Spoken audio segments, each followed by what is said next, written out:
We're here in beautiful Bow Valley in Alberta, and I managed to finish a painting on holidays, so I thought I would record the intro for the video here. So hope you guys enjoy the video, and I'll check in with you later.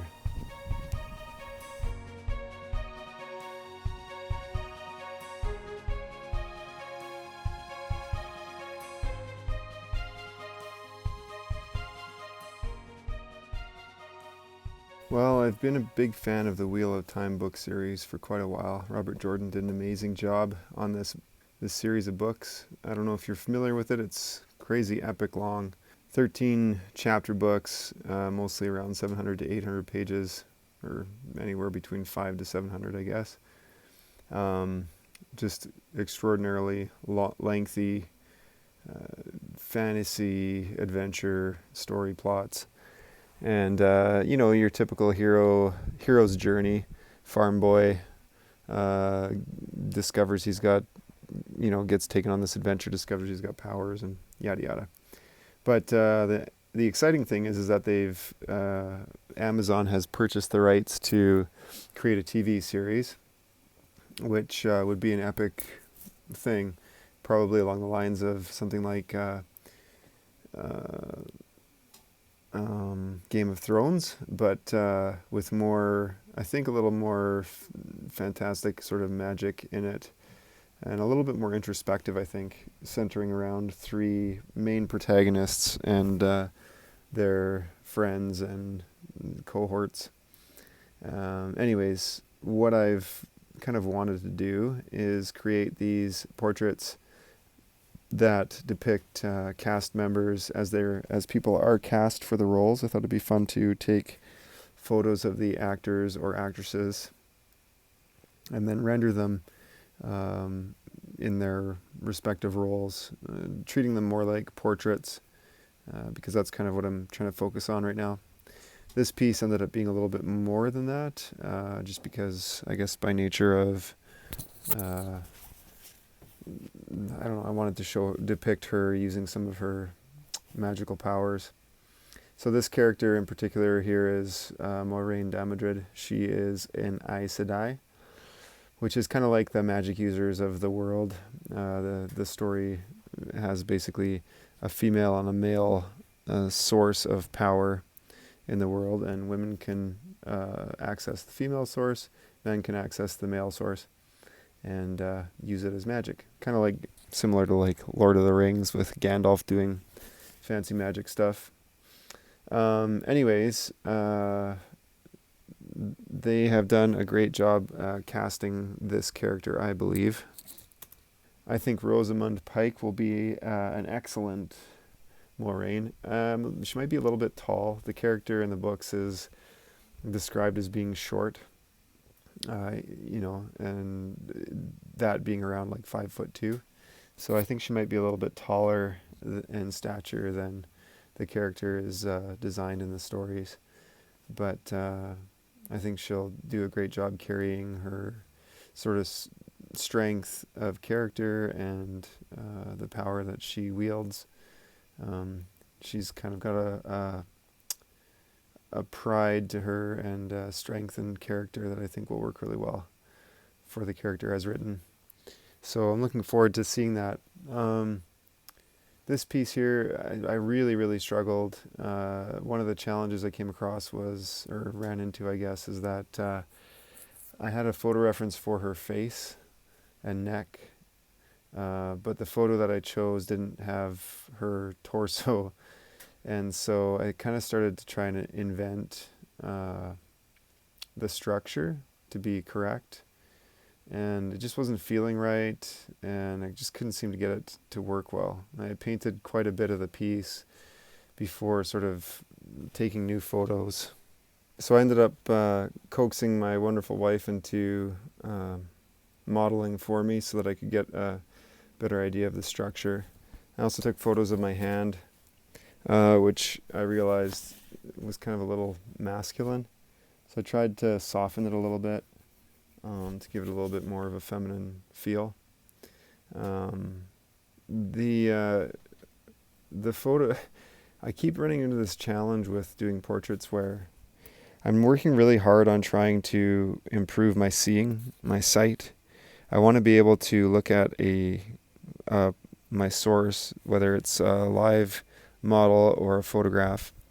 My goal is to be able to look at it and have it accurately rendered, so that if someone came across the drawing and it happened to be a famous figure or someone that they knew, they would be like, oh, I know that person, and the structure would seem correct and the likeness would be very strong. What I've been discovering is that I have some strange tendencies that seem to keep popping up in my renderings of faces, and it's a bit, it's very frustrating. I tend to make the eyes too big, sometimes too high on the head, so the face ends up being long. I don't know why that is, and I end up struggling often to be able to see. I'm still working on being able to see the imperfections and the incorrect structure in my pieces so that I can correct it. It's something that I've really, really focused in on over the past year and a bit, just being highly critical of my work so that I can grow and just get better at self-editing. So that's kind of been one of my big goals, and I think I'm improving.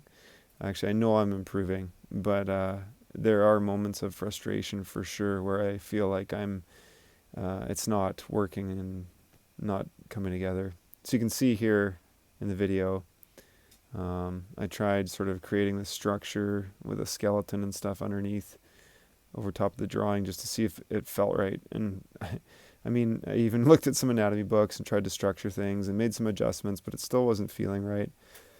I just couldn't get her torso seemed to not be working properly in relationship to her neck positioning. So I took a photo of my wife and I drew over that and then placed that over top of the drawing and then made adjustments from there.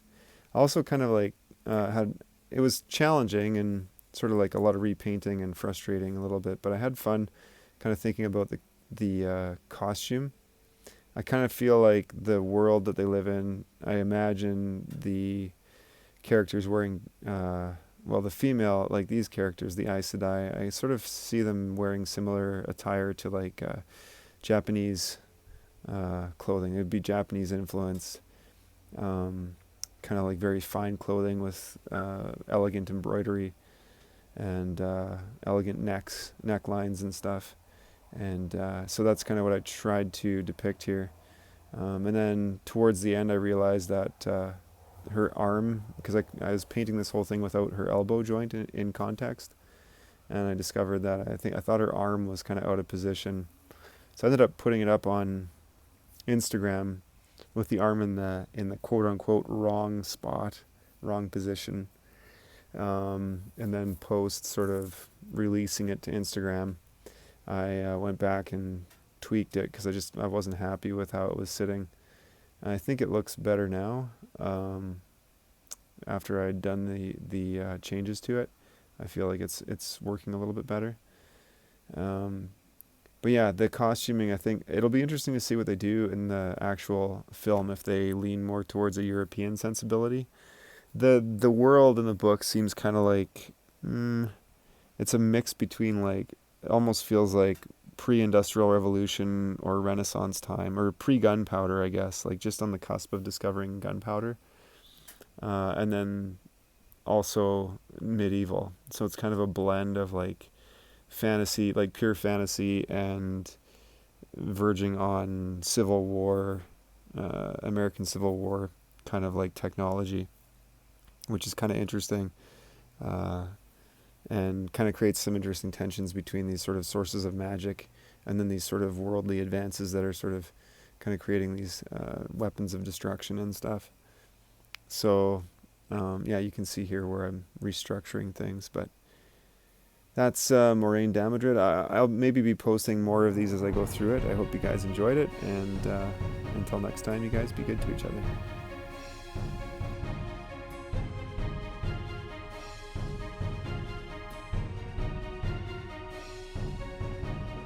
Hey guys, thanks for watching this video. If you'd like to see more content, please click one of the videos on the screen.